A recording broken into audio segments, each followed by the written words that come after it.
He says, therefore, people who deconstruct their faith believe there is no such thing as biblical truth, just interpretations. Interpretations mostly dominated by supposedly racist, misogynistic, homophobic, and transphobic white people.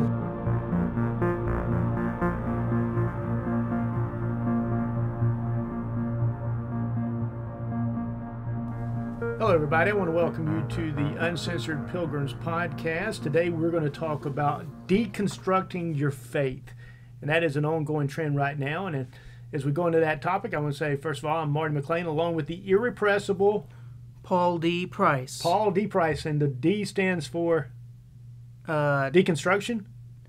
Deconstruction. Okay.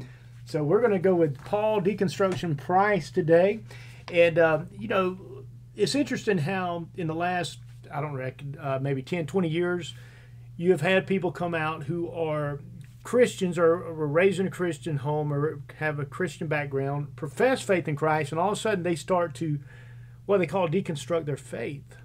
Yeah, well, actually, first of all, I will say thank you to all of our relatively new subscribers. We're almost up to the 100 mark. I'm going to have to make some tater tots or something to celebrate our 100th subscriber. So maybe some tots with cheese. Yeah, so please like, comment, and subscribe if you're on YouTube, which statistically the majority of our viewers at this point are. And, one day we may even have a video presentation of our podcast. Yes, and here's what could really speed that along. If you listeners would send us money, yes, we could afford to buy a camera, and that would help. So, so there you go. We are still in the basement. Yeah. Yes. But there you go. And the truth is, the deconstruction is, that's a modern word. It's one of those pop terms or whatever. But that's actually been going on for a long time. You had guys like Charles Darwin in the 1800s who at least started out professing some form of Christianity, even if it was a heretical form. And then they deconstructed their faith and so forth. You had the famous case of Charles Templeton in the mid-20th century. You're right. The guy who actually went on crusades with Billy Graham and later deconstructed and became a professed atheist. I can go back further than that.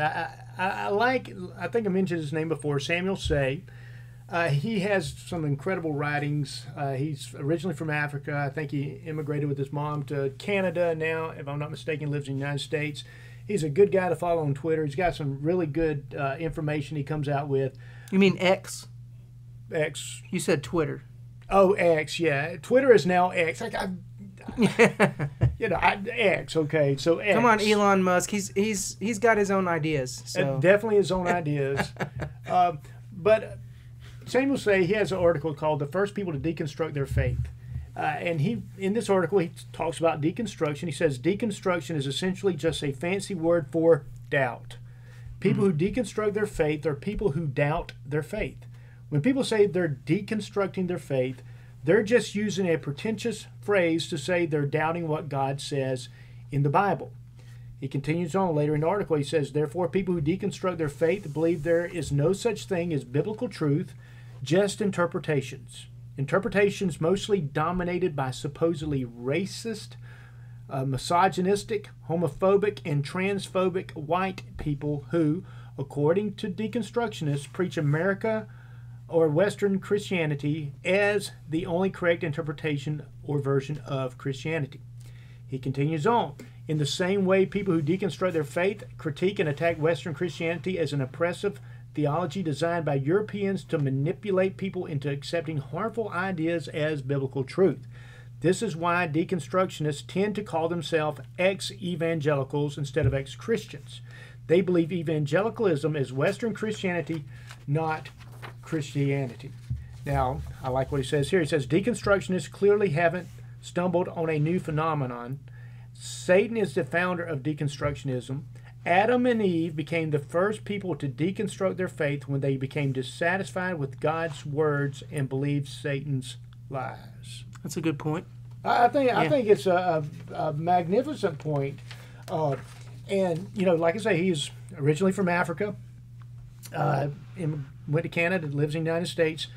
And here's one of the things, application he makes. He says, just as the seeker-sensitive movement, talking about worship services and church strategy, made many professing Christians vulnerable to the emerging church 15 years ago, the social justice movement today is making many professing Christians vulnerable to deconstructing their faith. The evangelical seeker-sensitive movement attempted to attract young people to churches by elevating culture over Scripture.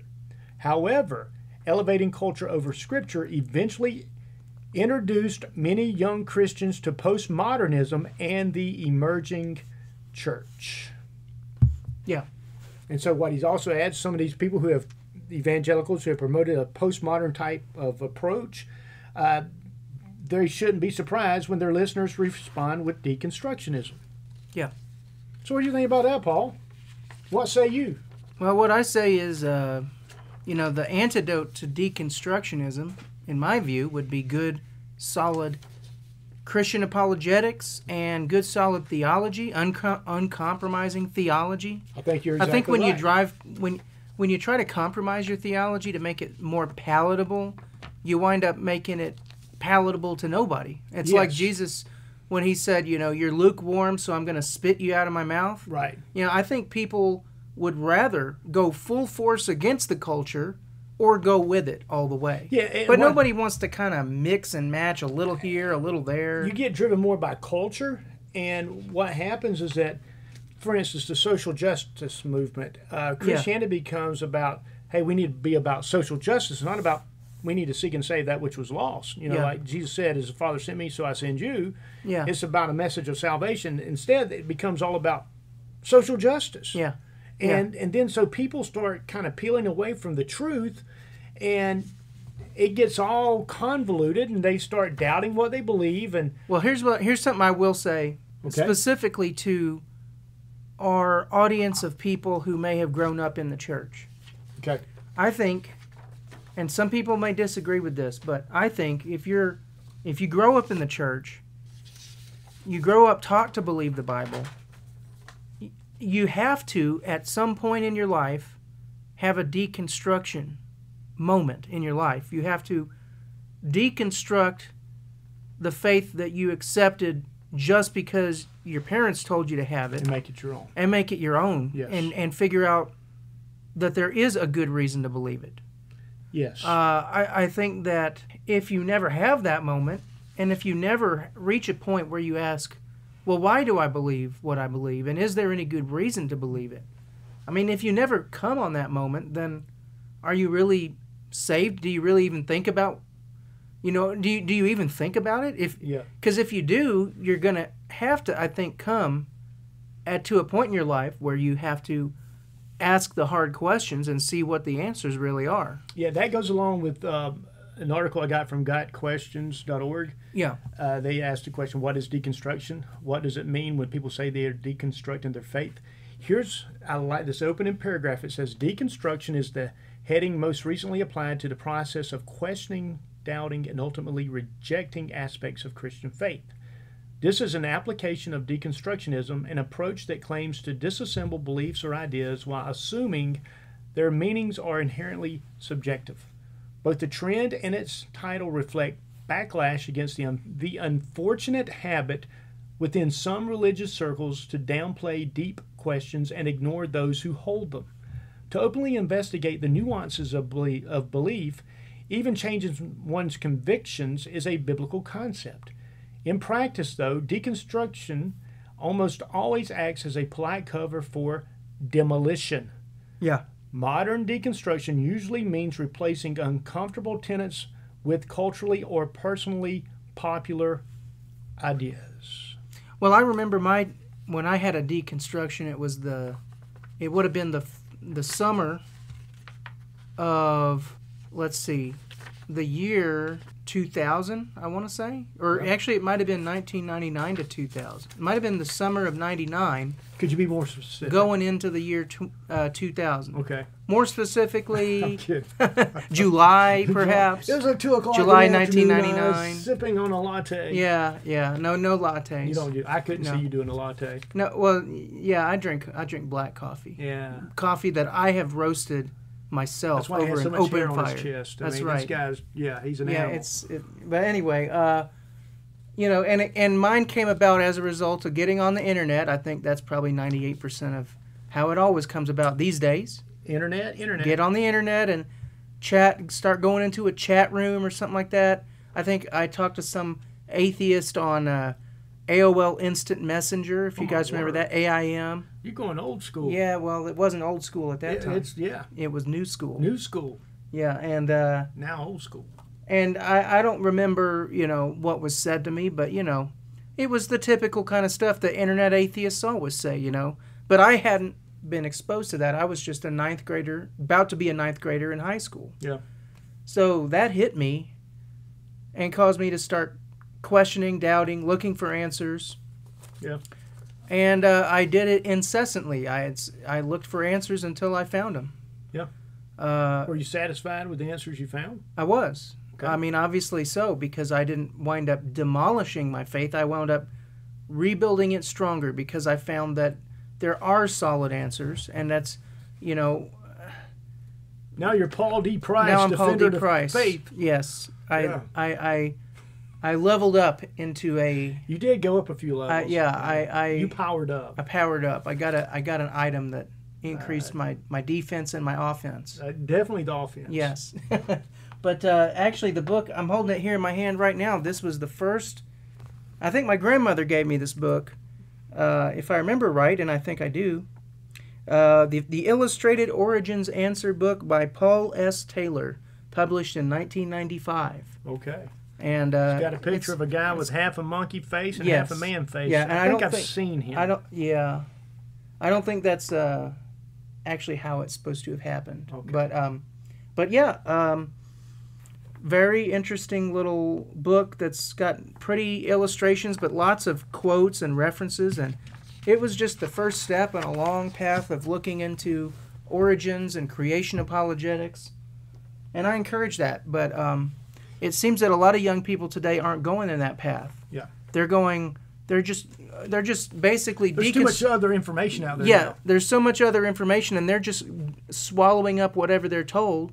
And they're never... Celebrity influencers. Yeah, influencers. And then they never come back around and look at the apologetic answers from the Christian point of view. Right.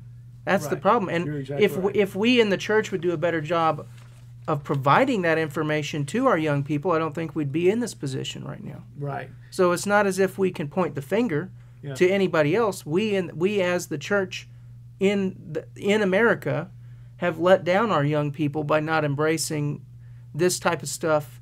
You got to be able to answer questions. And you have to have an atmosphere where people can ask questions.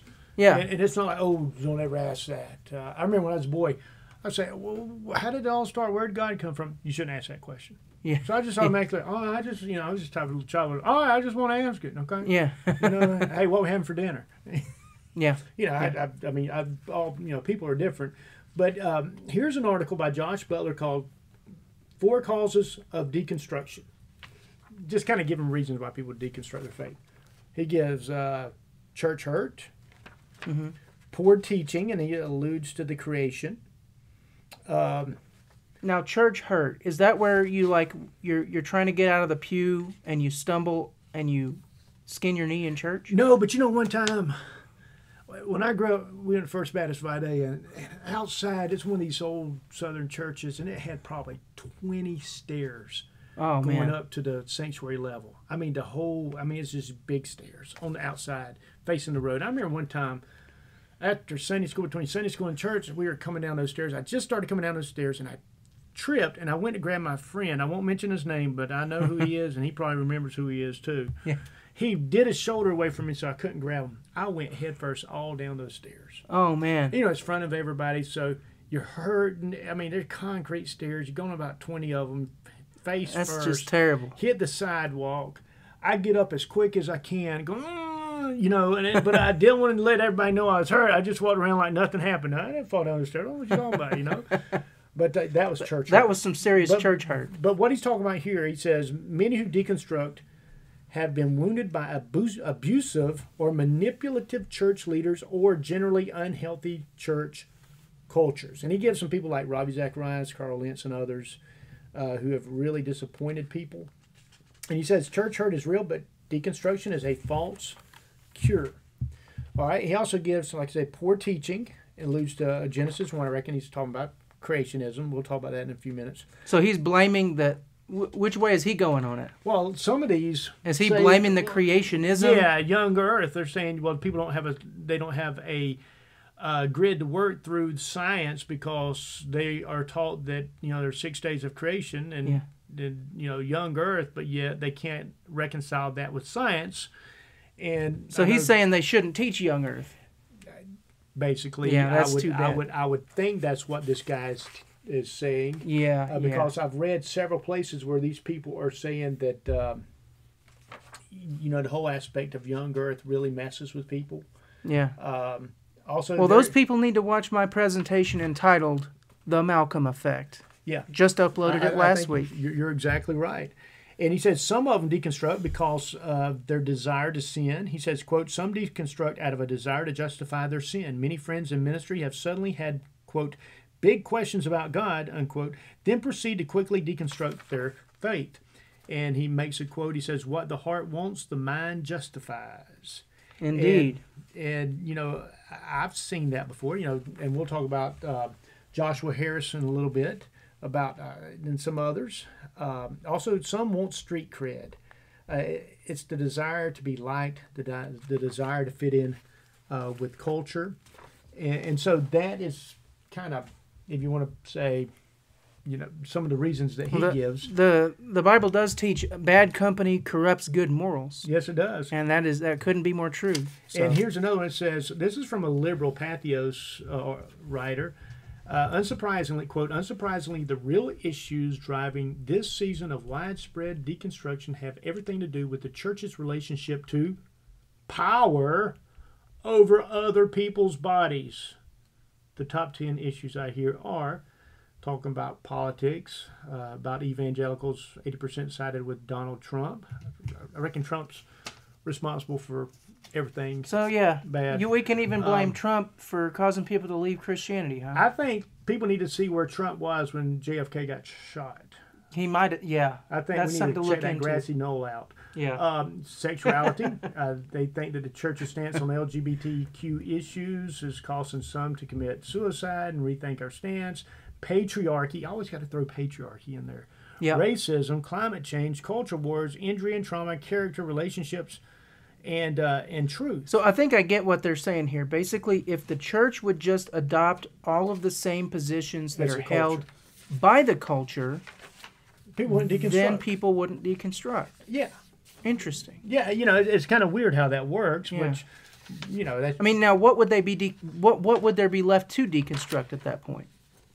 nothing. You wouldn't have anything to deconstruct. It's like what I said once again in this Guide Questions article. They say, quote, to say deconstruction means choosing easier beliefs is an oversimplification. And yet deconstruction almost always means adopting views palatable to the unbelieving world. Yes, it All does. too conveniently, it means moving away from positions on sexuality, gender, salvation, sin, hell, and other issues not embraced by popular culture. The vast majority who claim to be deconstruction move within the flow of their surrounding culture, not against it. Yep. This movement demands, quote, safe space, unquote, to ask difficult questions. Yet, ironically, modern deconstructionists often settle for easy, comfortable answers, or it simply chooses which aspects of faith to retain on personal preference. That is interesting, isn't it, how they talk about asking the hard questions, but they always settle on the easy beliefs that aren't going to get them any flack. That's right. From the mainstream culture, that is.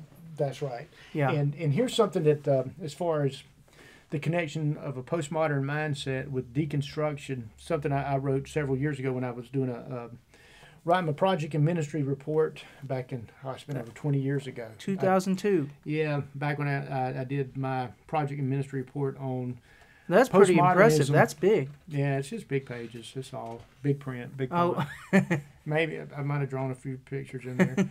But here's some of the characteristics of postmodernism. It says, regardless of the definition, there are certain characteristics of postmodernism that are unmistakable. One characteristic is the denial of objectivity of history. According to some postmodern thinkers, objective truth is not present in history, therefore history can be rewritten to suit the purposes of a particular group. Also, there is no absolute meaning in words. The meaning is not in the text, but in the interpretation. The reader imposes his or her meaning upon the text. There is no such thing as a universal meaning. Everything is subject to interpretation. In other words, knowledge has been replaced by interpretation.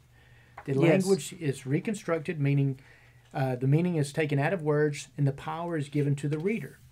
Postmodernism also views moral teachings as an attempt by one group to exert power over others. For the postmodernist, there is no objective truth, or at least objective truth is beyond one's complete understanding. I would ask this, is when the postmodernist teaches that, are they exerting power over the people You would think so, wouldn't that you? they're teaching it to? You would think so. You would. Values are relative and they are determined by the community to which one belongs. One community should not exert its values on another. This action would be considered intolerant, and intolerance is basically the only sin in the mind of some postmodern persons. Now, note that they're never going to apply that standard to the Christian community, That's are right. No. In some, postmodernism denies man's ability to possess universal truth. It deconstructs the language and champions the cause of tolerance. So, yeah, that's kind of where you go with when you get into the postmodern mindset. There's no absolute truth. Somebody's trying to exert power. It's all about power. Yeah. I mean, you see this all the time when you hear these people on TV. Power, Western culture, white Christian nationalism, or whatever. People are trying to exert power. These groups are exerting power over other people. It's not that there's a universal truth. Yeah. It's just everything's a power play. But they never acknowledge that they're also guilty of a power play. And they want power. Yeah. They're going after power. Now, we do have some people who have deconstructed. Mm-hmm. Why don't we go back to the original deconstructionists? Was there an original person who popularized that term of deconstruction? Well, I would call him an apostate because that's what he was known as. Mm-hmm. Julian. Are you familiar with Julian? Julian who? Julian the apostate. Not Julian Lennon. Oh, we're going back we're going back to pre-last name era. We're going back to when he was the emperor of Rome between 361 and 363 AD. Now, he was the nephew of Constantine. Did he deconstruct? Constantine brought Christianity into the Roman Empire, but he died in 337.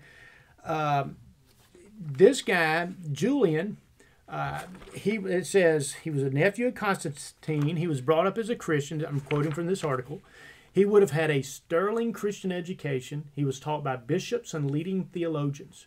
But by the time he turned 20, he set all that aside. Julian believed that Christianity was bad for Rome.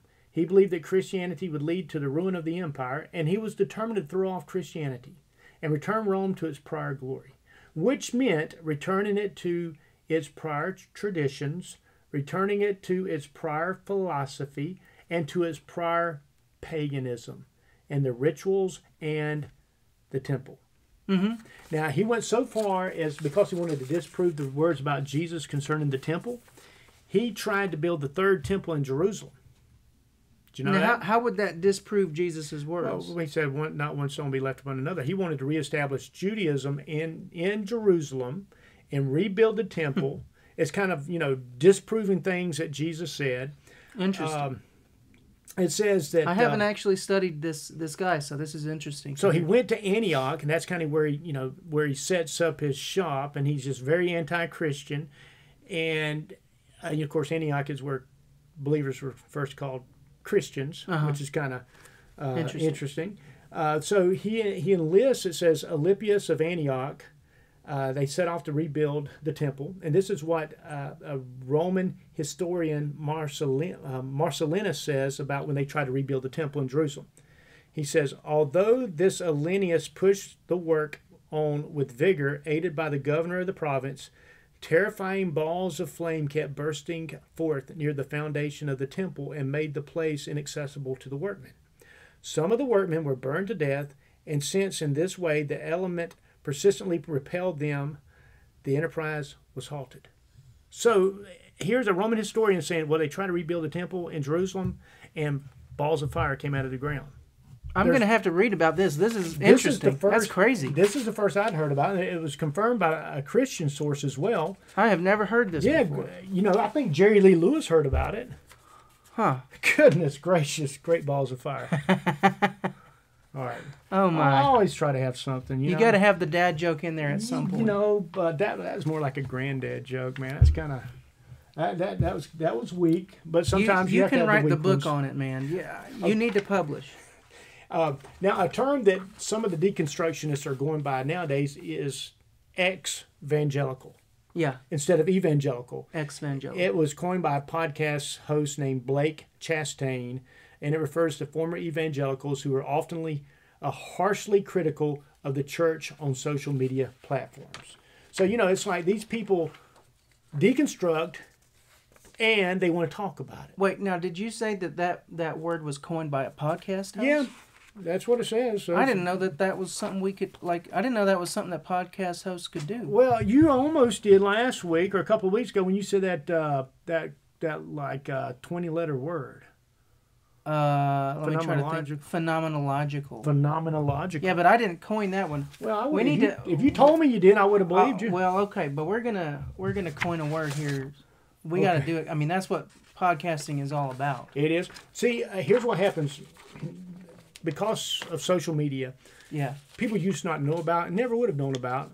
You know about them because they got an Instagram account, they got a Facebook, they've got TikTok, all this stuff. So you got Instagram accounts of these ex-evangelicals, and some of them are called, one, for instance, Dirty Rotten Church Kids. Okay. Another one is Your Favorite Heretics.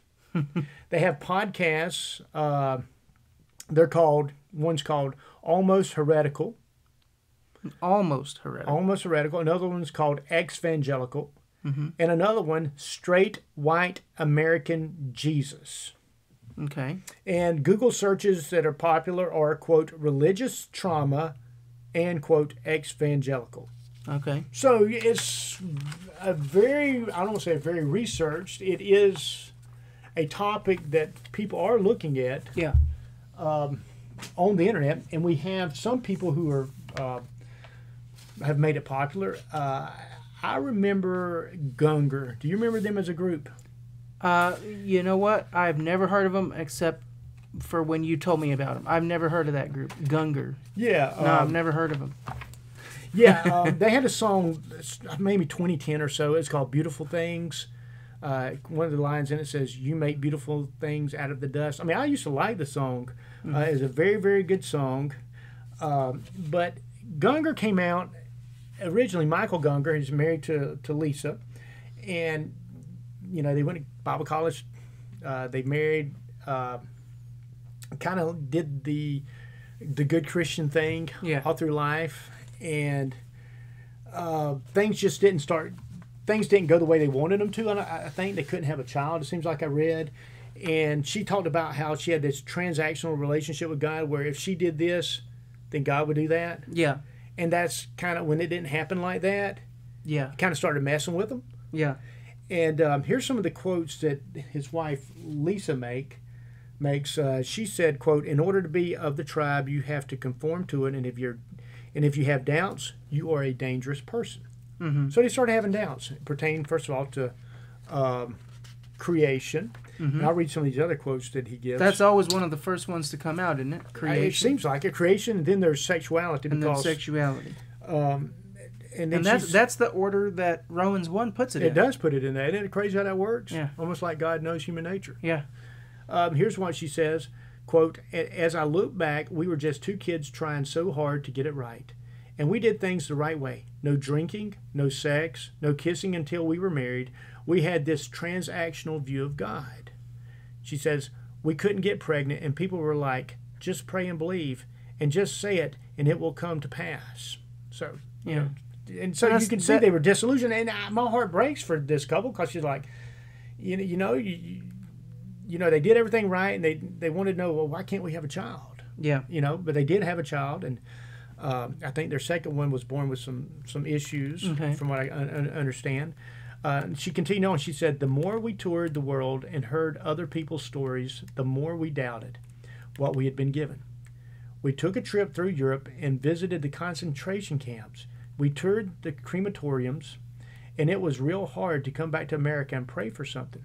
When you have these images in your head, your opinion of what a good God is can change pretty dramatically. I would try and pray, and all I could think about was the concentration camps and how my faith had been transactional. If I am a good person or pray enough, then I get blessings, or a baby, or a good life. Well, that's obviously clearly not biblical to think that way. And obviously, if you go back to the founding of our faith in the New Testament times, the times of the apostles, do you think that those apostles were disillusioned when they saw suffering? Yeah. Because they, did the apostles see people get crucified and then conclude that there's no loving God? Yeah. No, they concluded the opposite, because they saw that loving God get crucified. Well, for them. Well, this is how bad it gets with Michael Gungor. Now, this guy used to sing. I mean, I think he may have got a Dove Award, nominated for Grammys. I mean, they were really. I remember they were like a known entity in Christian music. He said, quote, I would love to hear more artists who are singing to God, and fewer who include a father murdering a son in that endeavor. Okay. He's talking about the atonement. He's talking about the atonement, yeah. Quote, that God needed to be appeased with blood is not beautiful. It is horrific. Uh-huh. I mean, this is where Michael Gungor has gotten to, is he has begun the process. He says, quote, in a tweet, this is from 2018, to be clear, I wouldn't call myself a theist either. I don't, quote, believe, unquote, anything. I trust and let go moment to moment. The language that I use to describe the one, reality, God, love, etc., is fluid and held loosely. Mm-hmm. He doesn't believe anything. Yeah, Isn't that sad? Yeah, it is. And you hear, because, he says that, but then if you listen to all the stuff that he talks about, you'll hear a lot of beliefs coming through there. Yeah, and there's just so much hurt. Yeah. I mean, just not processing it. And we all have hurt in our life. I mean, we all have disappointment. I mean, we all have things that don't turn out the way we want them to. Yeah. But that's... I believe that happened to Charles Darwin as well, and I think that played a role in his deconstruction. He lost I can't remember whether it was a wife or a daughter that Charles Darwin lost. Okay. I think it might have been a daughter. Yeah. But in any case, this is a common thing that happens to people. They experience a hurt. Yeah. And then they process that hurt in an unhealthy way. Yeah. By blaming God instead of understanding that we live in a cursed world and that God has warned us all along that, we live in a cursed world because we sinned. Death and suffering is going to be a reality here. Right. And we're sheltered in America. We have it better than most people around the world. Yeah. Yeah. Do you remember the book I Kissed Dating Goodbye? It's by I do remember. Joshua Harris. I haven't read the book, but I can remember that title of, like, years ago. I remember people talking. 1997. Yeah, people were talking about that. Well, it sold 1.2 million copies, and he was a young man when he wrote that. And book. what did he mean by he kissed dating goodbye? Well, he was just going to get married? Well, he's going to know. He's going to... I'm not going to... No, I think courtship and, kind of the whole aspect of courtship, I think it was, and the purity culture back in the 90s, which people are coming out and they poo-poo the purity culture. I'm like, well, what do you want now? The impurity culture that we have nowadays? I don't understand everything, all the backlash you got against some of this stuff. I remember they used to... Well, I still don't understand that. So what does he mean by he kissed dating goodbye? He means that he's just going to be celibate and not get married and not date anybody? Or does he mean that he's going to get married? Here's what it says. This is what Al Mohler says about the book. He says, the central thesis of this book is that evangelicals have been flirting with disaster by their involvement in the dating culture.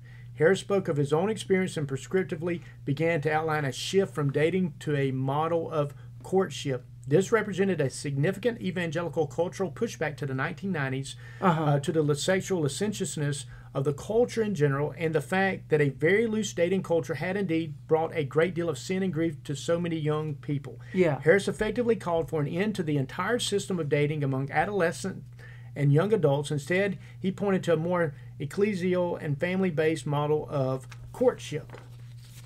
Okay. That's interesting, but I don't know. I guess somebody would have to explain that to me, like what is courtship? Well, maybe I need to read his book. I don't know. Okay, he had another book called Boy Meets Girl, Say Hello to Courtship. It was published in 2000, and he became a pastor of a mega church in Maryland in 2004, and he stayed there until 2015. Okay, so what happened eventually, he went back and apologized for his book, and he said that he was going to no longer be a Christian. Mm-hmm. He said, quote, the popular phrase for this is deconstruction. The biblical phrase is falling away. Oh. He said, by all... He applied that to himself? Yes, by all the measurements that I have for defining a Christian, I am not a Christian. Well, if you go back to a few weeks ago, I think we talked about falling away, didn't we? Yes. Hebrews 6? That's right. If he really is falling away, he can't return. Right. According to Hebrews 6. But, was he ever a believer? But was he just raised in that culture and it just kind of... Yeah. Okay. And then he came back out with another thing on... Well, he came out on Instagram. He said, I am learning that no group has the market cornered on grace. This week I've received grace from Christians, atheists, evangelicals, ex-evangelicals, straight people, LGBTQ people, and everyone in between. He continues on. Here's where it usually goes, okay? Yeah. But I specifically want to add to this list now to the LGBTQ plus community.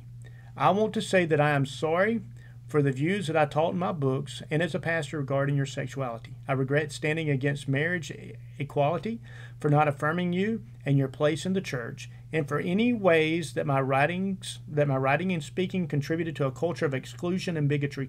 I hope you can forgive me. It always goes there, it seems like. It does. And you know what? He divorced his wife. Wow. His wife separated. So, here's a guy that says, I'm no longer Christian. I'm walking away from the faith. I want to apologize to LGBTQ community. I'm divorced my wife. And then he posts pictures of him at LGBTQ parades. Do you think he actually became LGBTQ? If you were putting these pieces together, I would think he would have no problem if you assumed that he was. Yeah. I'm not saying he is, but, if you say, hey, I'm divorced my wife, we've undergone changes, and so it's necessitating a divorce. But did he explain what caused him allegedly to deconstruct? Like, why is he apologizing for his book, and why is he leaving the faith and all that? Does he say, like, what it was, or... That's an interesting thing to, Yeah. He does say, I do think that, though, for me, in that change of interpretation of such a fundamental level when it comes to sexuality, it's hard for me to, and then he continues, in a way, it's almost easier for me to contemplate throwing out all of Christianity than it is to keeping Christianity and adapting in it these different ways. Yeah. So, obviously, the way he viewed life no longer fitting to...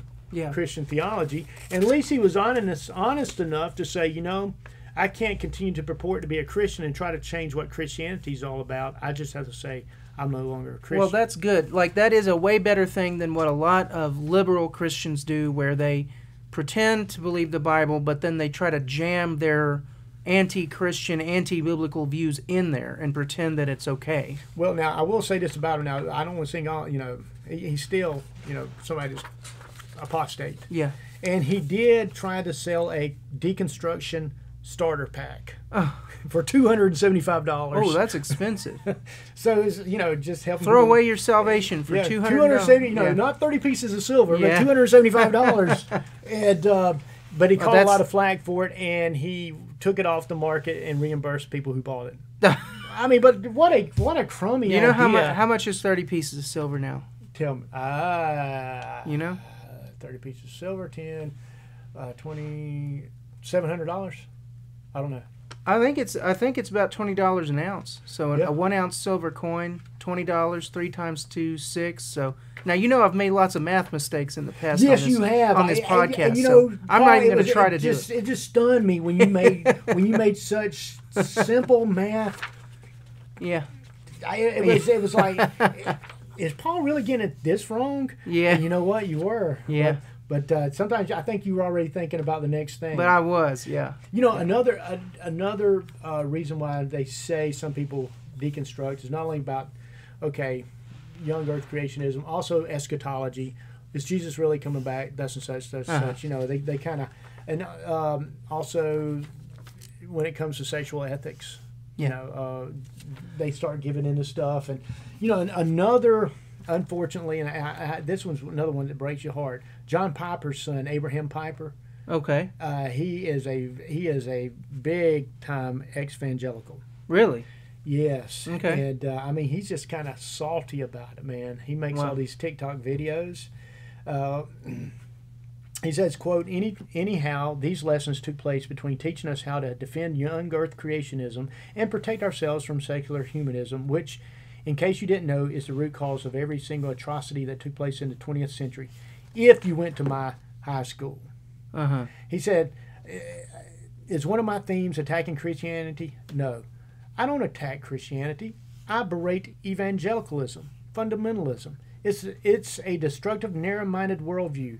And one of the most destructive, narrow-minded aspects of it is that its adherents feel as if they are the entirety of Christianity rather than the tiny slither of it that they are actually. Yeah, okay. So it says, you know, there was a time where 4 years after Abraham Piper was excommunicated by his father's church for turning away, you know, from turning from the faith, he returned to the faith and was restored. But he later walked away again from the faith and has not returned since. Okay. So he's twice gone apostate. Twice removed. Yes.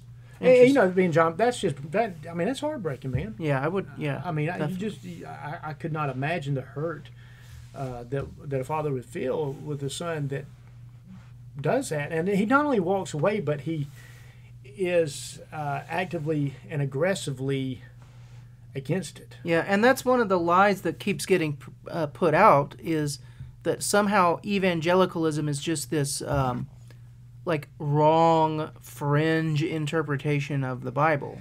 Yeah. I mean, but they're never going to back that up with actual scripture because, you know, when you actually bring the Bible into it, evangelicalism is what the Bible teaches, you know. Yeah, here's what Patrick Say says in that article, the guy that's originally from Africa. He's a black man. Yeah. From Africa, moved to Canada. I think he lives in the United States now. He says, quote, Christianity, real Christianity, is the same in West Africa as it is in North America. In fact, there's no such thing as Western Christianity or African Christianity. There aren't different kinds of Christ, so there aren't different kinds of Christianity. That's right. There's just Christianity. 100% agree. There's just true Christianity and false Christianity. That's all there is. Now, here's something that I want to just briefly touch on. You know, the Bible does talk about I think we mentioned it before, there will be a great falling away of the church prior to the revealing of the Antichrist. Yeah. I really think, and we've discussed this before, and especially with revelations in the last week about UFOs and aliens. There's a guy named Timothy Alberino. He talks a lot about it. A lot of people have him on their show. He believes that there are actually bodies of aliens. Now, we believe that there's some type of connection there with demons. Yeah. It's interdimensional, not extraterrestrial. Yeah. And, you know, there were some giants in the land. Yeah. You know, the Nephilim. And there was some angelic interaction with women. I mean, I believe that. I don't hold to the Reformed view right. You know, sons of Seth. The sons of Seth. I really don't. And then when you look in Revelation, there's going to be a battle. Yeah. There's going to be some weird stuff in that battle. Yeah. Especially when you look at Armageddon, you look at all the stuff that's arrayed. So, you know, would you have a problem if they actually found bodies? Would it cost you to leave the faith? No, it wouldn't. I don't know for sure how I would interpret it. I'm skeptical about the claim that they have bodies. I'm skeptical of that claim, but let's just say theoretically that they did. Okay. You know, would that destroy my faith? No, because I don't understand how demons work and what they're capable of. Right. I don't know. You know, we know that in Genesis 6 that they actually physically reproduced with women. Yeah. To be able to physically reproduce, you've got a body. You know, you have to manifest. You manifest physically in some way. Now, can that physical manifestation be killed? I don't know. Maybe. I don't know. I don't claim to know. Yeah. But the fact that I don't know something isn't going to destroy my faith in what I do know. Like what they say, if you don't have a paradigm that can be, how did he put it, stretched, when that pressure comes on, it's going to break. Yeah. Yeah. My faith in the Bible is not dependent on whether or not we have a physical body of some type of unknown creature. Yeah, to me it was like finding an unknown creature. That doesn't invalidate Christ or the evidence for God or the evidence for the Bible. To me, it's something demonic. Yeah, it's something demonic, and I believe that there were activities that took place, and there's stuff in the Bible that alludes to that. Yeah, and you look in the Book of Revelation, there's some weird stuff. There's some weird creatures in the Book of Revelation. Yeah, maybe we'll have to have a whole episode on Revelation sometime. Yeah, but I don't know. I don't have all my views 100% ironed out. But there could be somebody out there, Revelation. They're like, well, I don't see how people can walk away from faith. I don't see how people can fall away. And if somebody said, well, there are aliens, they do have bodies, and that's what just was said in the congressional hearing, basically last week, by even one guy under oath. Yeah. So what do you do if that were the case? Would it destroy your faith, or you think, okay, there's something demonic and devilish going on here? Well, I don't know, and I mean, I know that my faith would not be destroyed. I can say that with confidence because that's, my faith isn't dependent on that. Right. But it is interesting when the Bible talks about the great falling away. Could that be something that would make? Do you think that would make a lot of Christians say, "Oh, paradigm's blown wide open"? Well, let me blow this paradigm again, because what if that great falling away isn't talking about like a one-time event that happens in the future? What if that great falling away is a process that we've been in for hundreds of years, and we're getting close to the end of the process? Because, I mean, if you look at the history of the church, we kind of had an apex in the Western world. Now, in the non-Western world, there's kind of the church is growing. Yeah. It's growing. But in terms of the Western world, and the Western world is, let's face it, the dominant power that controls where world history goes, at least at this point in time. You need to talk to Xi Jinping. He wants to change that, but he hasn't succeeded at this point. But he's probably succeeded more than we realize. Maybe more than we realize. But the point I'm getting at is, in the Western world, Christianity reached an apex, and then it started to decline. Yeah. And is that slow, gradual decline, is that the falling away? Yeah. Or is the falling away some like really quick event that happens in the future? I don't know for sure. I don't know, maybe just the way I'm wired, but I would tend to think it'd be some event that happens. Say, if they did produce bodies and all of a sudden people, I don't know how many people in our church, if somebody was to produce an alien thing, if they say, all right, that's it, obviously it's more Star Wars than Bible. Yeah, I don't know. I mean, it's like I've said before. I just think things are going to get really weird. Yeah. And I think that you've got to have a supernatural grid. And I think so many people in the church do not think supernaturally. Yeah. I think we've almost squeezed it out of them to, expect God to do anything supernatural or that there's anything supernaturally going on. And we're told we walk by faith and not by sight. And we're told that the things that are seen are controlled by the things that are not seen, and we're told that we're in a spiritual battle.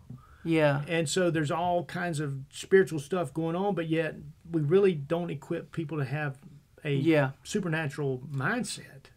Well, what about like getting back on that whole deconstruction thing? You remember? Well, I don't know how much you've watched of YouTube and such, but there's a real famous deconstruction that happened on YouTube a few years back. Rhett and Link. I remember you told me about that. And they're the guys behind Good Mythical Morning. It's a really, really popular YouTube show.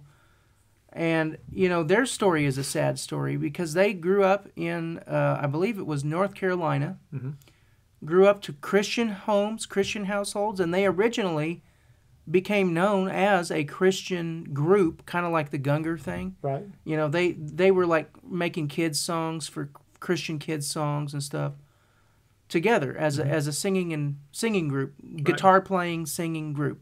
Okay. But then they started getting famous on YouTube doing just silly stuff that wasn't based in Christianity at all.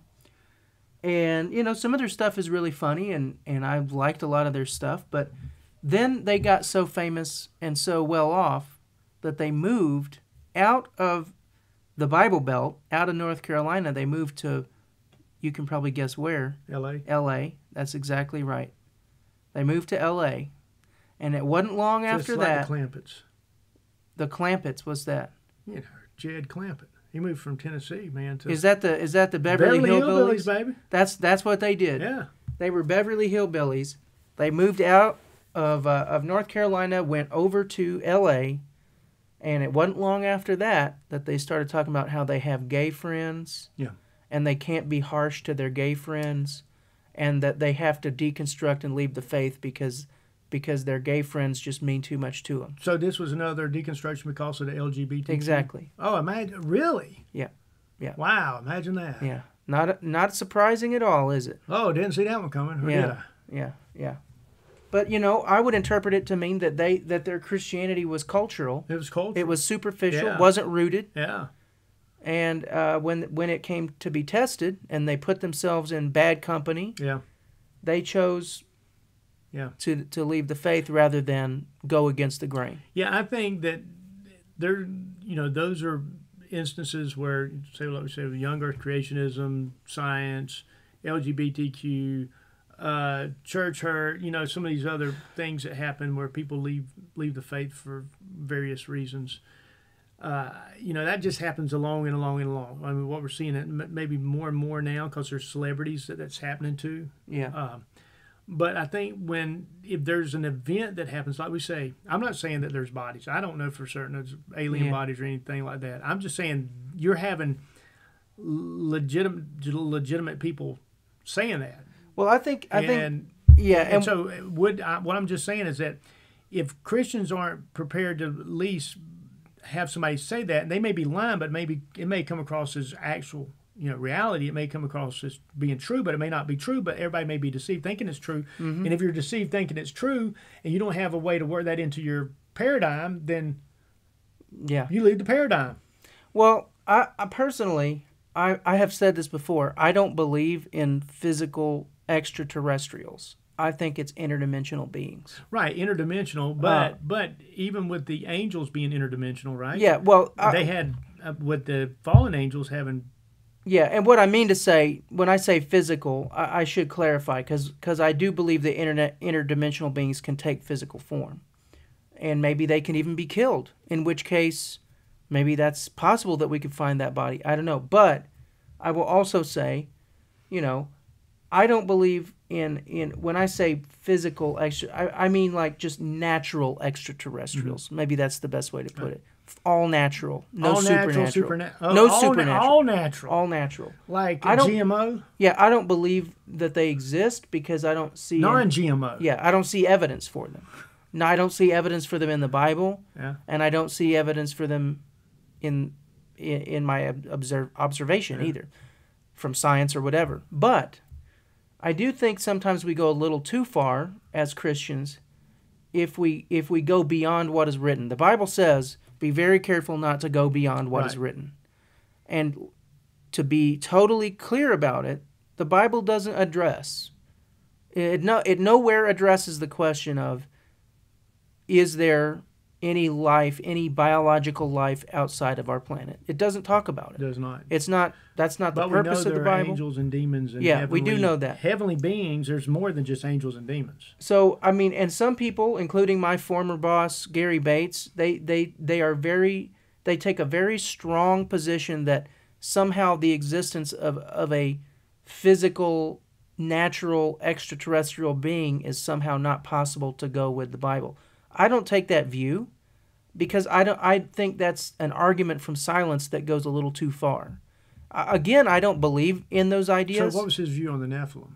Well, his view is you agree with him, he agrees with you in terms of they're fallen angels, but his view is so strong in terms of there can't be any extraterrestrials that are natural extraterrestrials. Yeah, I mean, his view is so strong on it. Yeah, I don't believe there's like, Martians. I know, but I believe it's something demonic. I know, but let's just put that aside and just say, even if there were Martians, that might be puzzling from a biblical point of view, but the Bible doesn't really talk about that. Yeah. So it wouldn't refute the Bible. Yeah. I disagree with Gary Bates on that issue because I heard him say once, and I was kind of taken aback. He said, if a UFO landed on the White House lawn and it could be proven that it was really a physical UFO, he said he'd walk away from the faith. Oh, good. See, that's what I'm talking about. Yeah, he said he'd walk away. Paradigm. Yeah, he said it point blank. He'd walk away from the faith. He would walk away. He'd throw his Bible in the trash and never look back. That's what he said. And I thought, wow, no, that is not. Man, have you ever heard of satanic deception? Yeah, well, have you ever? But even if it weren't a deception, the Bible doesn't talk about that. Yeah. So why are we going to throw the baby out with the bathwater just because there's something we don't understand? Just think that that's crazy to say that. All this alien stuff is part of the Antichrist agenda. Yeah. I mean, you could fool a lot of people with that stuff. Oh, they're aliens. No, they're demonic beings, and whether or not the body or whatever, I don't know how that works with that. Yeah, so I would have a two-step process. My first gut reaction would be, this is a lie or it's some type of demonic deception. Right. But if it turned out not to be either one of those things, then I would have to fall back on saying, well, there are just things about this universe that I don't understand and that the Bible doesn't tell us about, and I'd have to leave it at that. I'm not going to walk away from the faith. No. That's not warranted. I think that it's shaping up to be something from the devil. Yeah.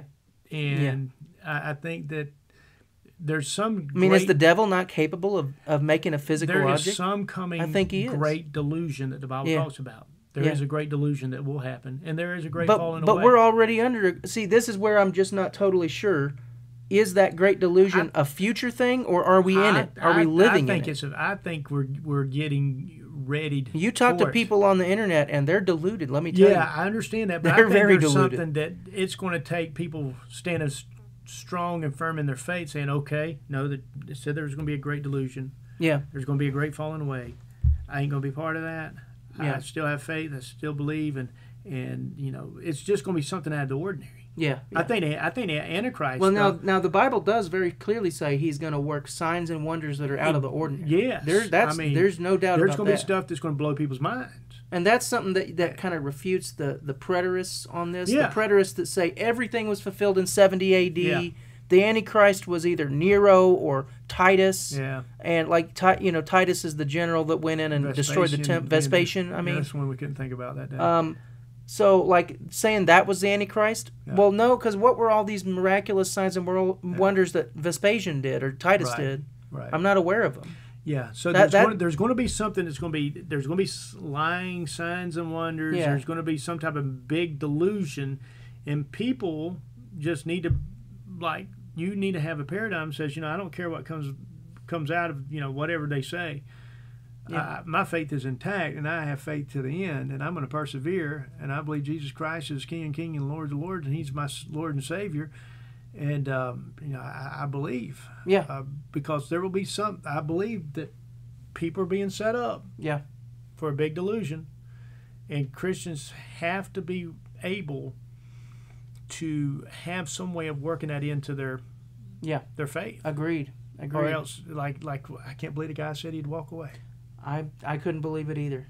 That was maybe he has since maybe he's reconsidered that since. I don't know. I hope so. That's wow. That's major. Yeah. Well, Paul, I think we talked about deconstructing faith, and we've actually salted it a little bit with aliens. Salted it with some aliens. Yeah, Spiced it up. That's always good to do, Yeah. Salt everything with a little bit of aliens. Alien salt. Yeah, it's kind of. piques people's curiosities. Yeah. Okay, well, thank you once again for being with us on the Uncensored Pilgrims podcast. We hope to see you next time. Have a great week. And we need to let you know that the views that we express on this podcast belong to Marty McLain and Paul Price. They are our views. They do not reflect the views of anyone else. And with that said, we hope you have a great week, and we'll see you next time on the podcast.